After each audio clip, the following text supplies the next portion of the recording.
जय महाकाल।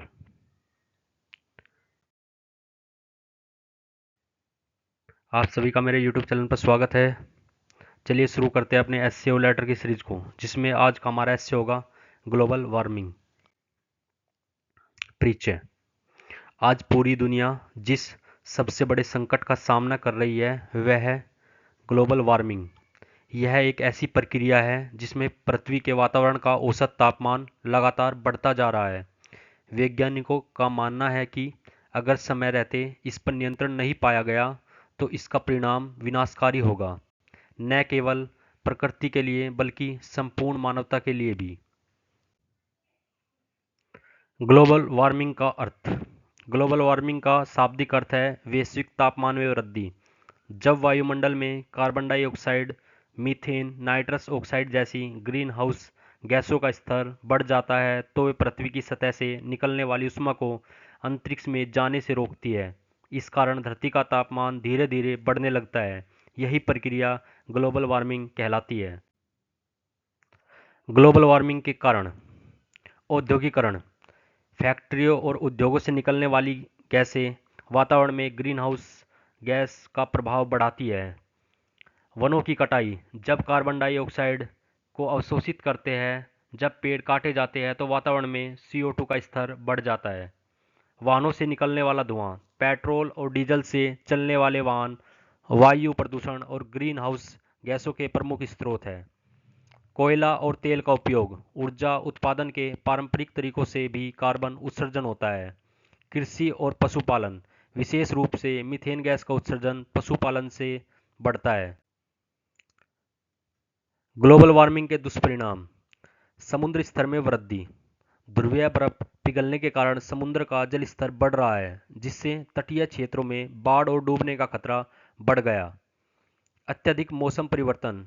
कहीं अत्यधिक गर्मी तो कहीं बेमौसम बारिश और तूफान अब आम बात हो गई है। प्राकृतिक आपदाओं में वृद्धि। सूखा, बाढ़, चक्रवात जैसी घटनाओं में बढ़ोतरी हुई है। जैव विविधता पर खतरा। कई प्रजातियां विलुप्ति की कगार पर पहुंच गई है। स्वास्थ्य समस्याएं। गर्मी में जुड़ी बीमारियां जैसे हीट स्ट्रोक, त्वचा रोग और श्वसन संबंधी बीमारियां बढ़ती जा रही है। ग्लोबल वार्मिंग को रोकने के उपाय।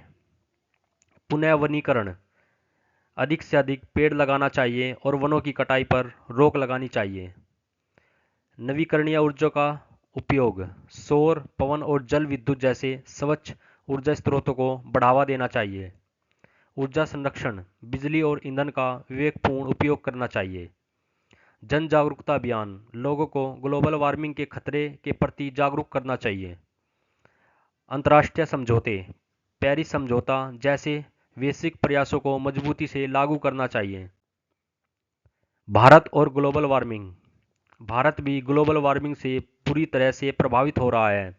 सूखे की घटनाओं में बढ़ोतरी, गंगा जैसी नदियों का जल स्तर घटना और चरम मौसम की घटनाएं इसका परिणाम है। भारत ने भी अंतर्राष्ट्रीय मंचों पर जलवायु परिवर्तन से लड़ने के लिए प्रतिबद्धता दिखाई है, जैसे कि वन अर्थ, वन फैमिली और वन फ्यूचर का विचार।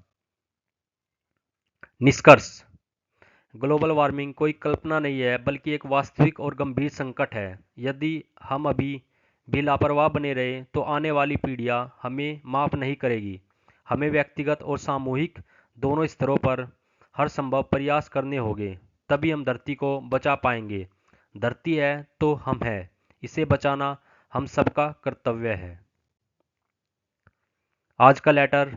नशा मुक्ति अभियानों में भागीदारी हेतु पत्र। प्रेषक अभिषेक शर्मा, ग्राम हरिपुर, जिला कानपुर, उत्तर प्रदेश। दिनांक 21 अप्रैल 2025। सेवा में जिला अधिकारी महोदय, कानपुर, उत्तर प्रदेश। विषय। नशा मुक्ति अभियानों में सक्रिय भागीदारी हेतु अनुरोध।